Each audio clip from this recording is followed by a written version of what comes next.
말씀을 가지고 내가 새벽을 깨우리로다 하는 제목으로 말씀을 좀 나누기 원합니다. 우리는 계속해서 시편의 말씀을 통해서 주시는 말씀을 나누고 있습니다. 제가 지난주에 말씀드렸듯이 시편은 총 5권으로 이루어져 있는데 이 마지막 5권, 우리 지난주 나눴던 시편 107편부터 이후에 시편 5번째 권은 이스라엘이 멸망한 이고 바벨론의 포로로 잡혀가고 그리고 70년 동안 포로 생활을 한 이후에 그렇게 포로로 돌아와서 드렸던 찬송이 바로 이 시편 5번째 권이다라고 말씀을 드렸어요. 근데 오늘 이 시편은요, 다윗의 시편이라고 기록되어 있습니다. 다윗은 사실은 이스라엘의 2번째 왕이잖아요. 이스라엘 초창기 왕이고 바벨론 포로기는 이스라엘이 멸망한 이후니까 시대적으로 보면 다윗이 직접 이 시를 지었다, 그 시대에 지었다라고 볼 수가 없어요. 그래서 많은 신학자들이 이 시편 108편이 어떤 시편이냐, 혼합시라고 이야기합니다. 해석합니다. 즉, 이 시편은 이전에 다윗이 했던 다윗의 2가지 시편을 혼합해서 다시금 재창조한 시편이 바로 시편 108편이라는 거죠. 그러니까 구조를 보면 1절부터 5절까지는 다윗이 시편 57편 7절부터 11절까지의 말씀을 그대로 인용해서 가져왔어요. 이 시편은 다윗이 사울왕을 피해가지고 굴에 숨어 있을 때 지었던 시예요. 근데 그 시를 가져다가 고백을 하고 있고, 그리고 뒤에 있는 6절부터 13절까지는 시편 60편에 있는 말씀을 가져와서 이 2가지 시편을 이어서 함께 불렀던 찬양이 바로 시편 108편이라는 거죠. 시편 60편은 다윗이 아람이랑 싸우고 있는, 사실은 이제 성경 왕하의 말씀 보면 에돔인데 그 싸우고 있는 그때에 요압이 다시 돌아와서 염곡에서 승리를 정말 지고 있을 때에 다시 승리했을 때 지은 시가 바로 시편 60편인데, 이 시편 60편과 57편을 함께 혼합해서 같이 불렀던 찬양이 바로 시편 108편이라는 거죠. 혹시 기회 되시면 여러분들 오늘 시편 108편 읽으시고 나서 시편 57편과 60편을 읽어보십시오. 제 말이 무슨 말인지 이해되실 거예요. 딱 그대로 가져왔어요. 이제 거의 뭐 조사라든지 이런 것만 좀 약간 바뀌고 거기 나와 있는 문장 그대로를 가지고 있는 것을 볼 수 있습니다. 근데 생각해 보면 바벨론에서 포로로 돌아온 이 이스라엘이 다윗의 수많은 시편 중에 왜 이 시편을 묵상하고 왜 이 시편으로 찬양을 했을까요? 사실 이게 이제 이 질문이 바로 오늘 설교의 핵심입니다. 이스라엘 백성이 바벨론에서 그렇게 고생하고 포로 생활하다가 이스라엘로 돌아와서 지은 찬양, 돌아와서 하나님께 드리는 찬양이 이전에 드렸던 다윗의 여러 찬양들 중에 왜 이 57편과 60편의 말씀을 가져와서 그들이 찬양을 했을까 하는 거죠. 생각해 보십시오. 바벨론에서 얼마나 많은 고통을 받았을까요? 이스라엘 백성이. 그 이스라엘 백성이 얼마나 많은 고통 가운데 있었을까요? 그 고통 속에서 다시금 돌아와서 그들이 다시 기억하고 생각해야 될, 기억해야 될 찬양, 그리고 그들이 다시 생각하고 중심 가운데 중요하고 붙잡아야 될 핵심적인 신앙, 이게 뭘까 하는 거죠. 이 질문을 가지고요, 우리가 고난의 시기, 코로나19라고 하는 고난의 시기를 살아가는 우리 모두가 붙잡고 우리 모두가 들어야 될 찬양과 신앙이 무엇인지를 함께 묵상해 보기 원합니다. 첫 번째는요, 새벽을 깨우는 신앙이 되어야 된다는 거예요. 우리 한번 읽어볼까요? 시작! 새벽을 깨우는 신앙이 되어야 합니다. 우리 1절과 2절 말씀 같이 읽어보겠습니다. 시작! 하나님이여 내 마음을 정하여 싸우니 내가 노래하며 나의 마음을 다하여 찬양하리로다. 비파야 수금아 깰지어다. 내가 새벽을 깨우리로다. 아멘. 방금 말씀드린 대로 이 시편 57편에 있는 이 찬양을 그대로 가져와서 다시금 이스라엘 백성이 부르고 있는 모습을 볼 수 있습니다. 성경에서 첫 것은 거룩하다라고 하는 개념, 그런 신학적 개념이 있습니다. 이게 언제부터 시작됐냐면 이스라엘 백성이 애굽에서 430년간 종살이를 할 때에 하나님께서 이스라엘 백성을 해방시켜 주시잖아요. 그때 가나안 땅으로 인도하시는 때에 애굽 왕이 그걸 거절했을 때에 내렸던 10가지 재앙 중에 마지막 재앙이 뭔지 아시죠?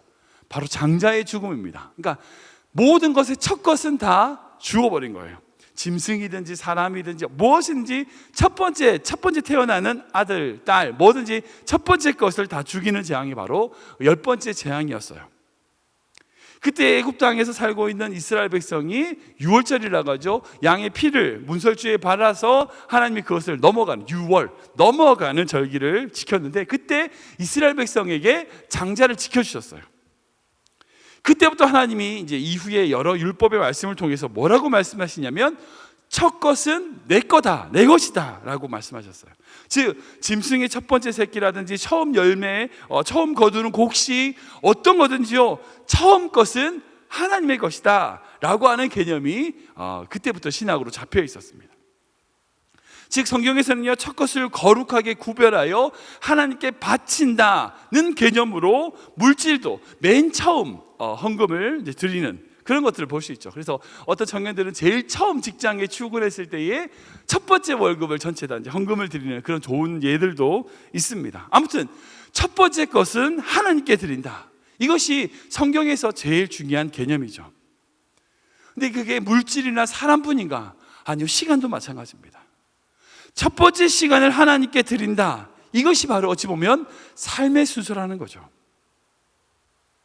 그러게 우리가 믿고 의지하는 하나님을 우리가 어떻게 의지해야 되는가? 시간적으로는요, 첫 번째 시간을 드려야 되는 분이라는 거예요. 우리가 믿고 의지할 하나님은요, 시간적으로 첫 시간을 드려야 될 분이에요. 순서적으로는요, 첫 번째로 모셔야 될, 다른 어떤 것보다, 다른 사람이든지 다른 뭐 어떤 것보다도 첫 번째로 모셔야 될 분이라는 거예요. 그럼 물질적으로도요, 제일 첫 번째로 드려야 될 분이 바로 우리 하나님이라는 거예요. 여러분, 이 순서가 잘 정리돼야 돼요. 이 순서가 무너지면 신앙이 무너져요. 이스라엘 백성이 왜 멸망했을까요? 이스라엘 백성이 왜 그런 상황 가운데 빠졌을까요? 결국은요, 한 가지예요. 순서가 무너진 거예요. 순서가 무너졌기 때문에 그 순서가 무너진 것으로 말미암아 이스라엘 백성의 그런 상황 가운데 빠지게 되었더라는 거죠. 즉 우리가 신앙생활을 하는 제일 핵심은 순서 바꾸기, 순서 정리하는 거예요. 어떤 것으로보다 하나님을 제일 첫 번째로 두는 것, 제일 순서적으로, 시간적으로, 물질적으로 제일 첫 번째에 두는 것, 여러분 이게 신앙생활입니다. 내 할 것 다 하고, 내가 하고 싶은 거 다 하고, 내가 있는 필요한 거 다 하고 난 다음에 그 다음 하나님. 여러분 이건 잘못된 신앙이에요. 그러면 신앙이 무너집니다. 그게 안 되면요, 물질적으로도 질서, 생활 삶 속에 질서가 무너지고 경제 파탄, 여러 가지 문제가 생길 수 있어요. 불안이 옵니다. 첫 번째 것을 드리는 것, 여러분 이게 제일 중요한 신앙생활의 핵심이라는 거죠. 그런 의미에서 바벨론에서 돌아온 이스라엘 백성이 고백하며 찬양하는 이 찬양이 제일 무언가, 내 마음을 정하고 비파야 수금아 깰지어다 내가 새벽을 깨우리로다 라고 고백하는 찬양이라는 거예요. 사랑하는 여러분, 새벽은요 너무나 소중하고 거룩한 시간입니다. 새벽을 통하여 하나님이 수많은 일들을 하셨어요.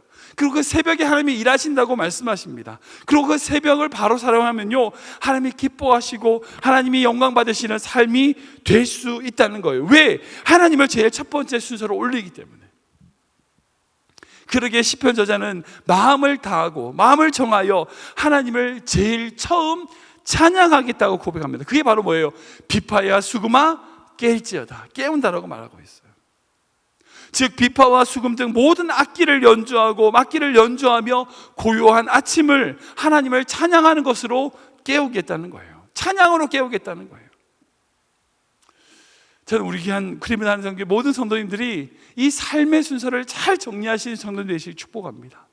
어떤 것보다 여러분들 일어났을 때 제일 먼저 하나님을 찬양함으로 여러분들이 새벽을 깨우는 귀한 성도님 되시길 주님을 축원합니다. 두 번째는 무엇을 바라보고 생각하는가? 하나님만을 의지하는 신앙이 되어야 된다는 거예요. 우리가 같이 읽어볼까요? 시작. 하나님만을 의지하는 신앙이 되어야 합니다. 한 번 더 읽겠습니다. 시작. 하나님만을 의지하는 신앙이 되어야 합니다. 우리 12절과 13절 제일 마지막 절인데요, 읽어보겠습니다. 시작.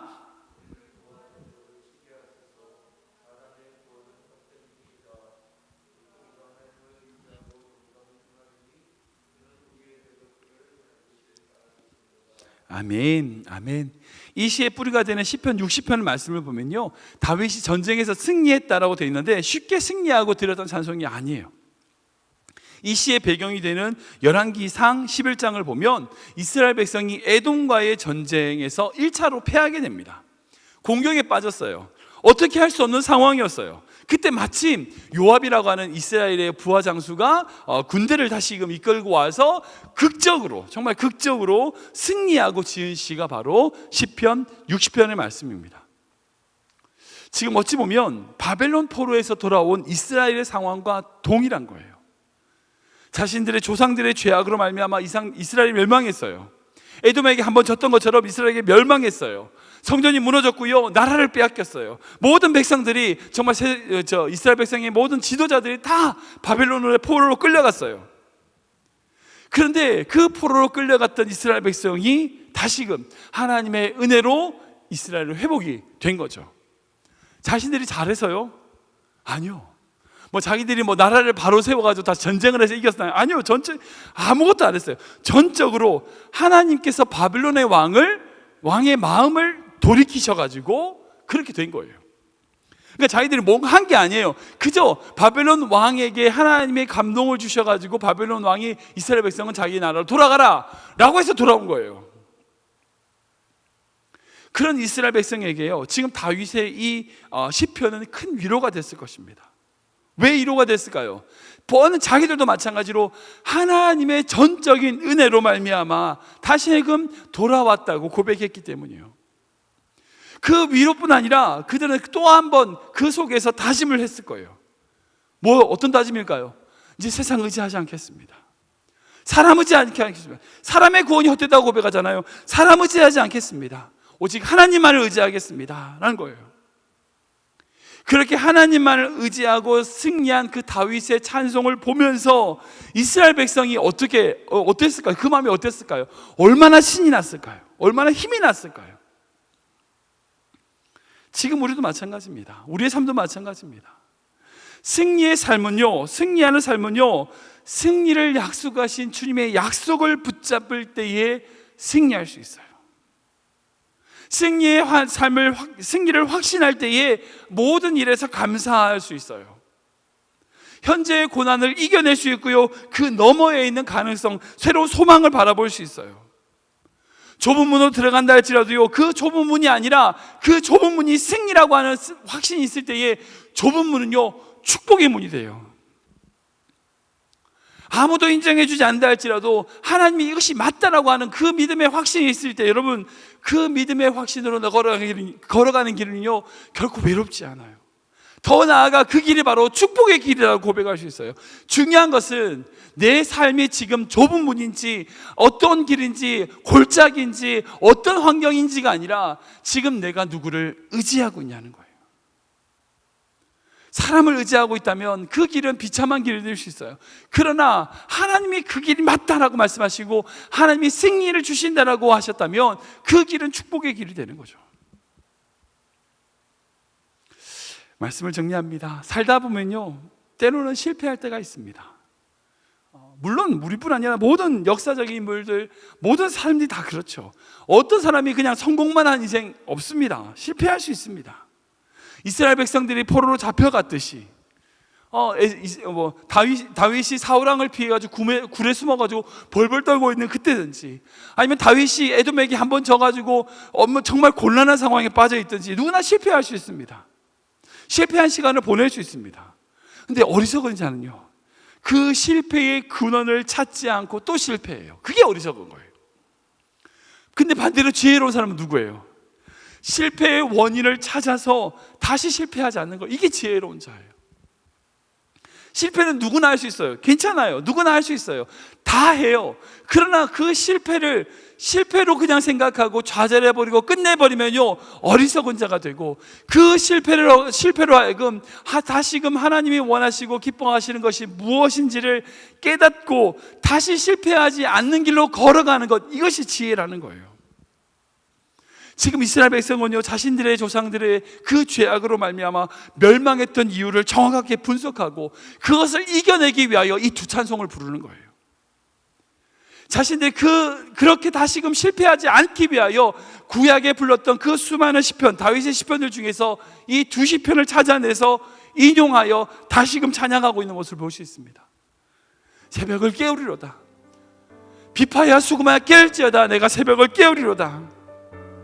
사람의 구원은 헛되니라. 우리가 하나님을 의지하고 용감히 싸우리라. 여러분, 이 말씀을 붙잡는 거예요. 인간의 능력과 수단을 의지하는 것이 아니라 하나님만을 의지하는 겁니다. 하나님만을 첫 번째로 두는 겁니다.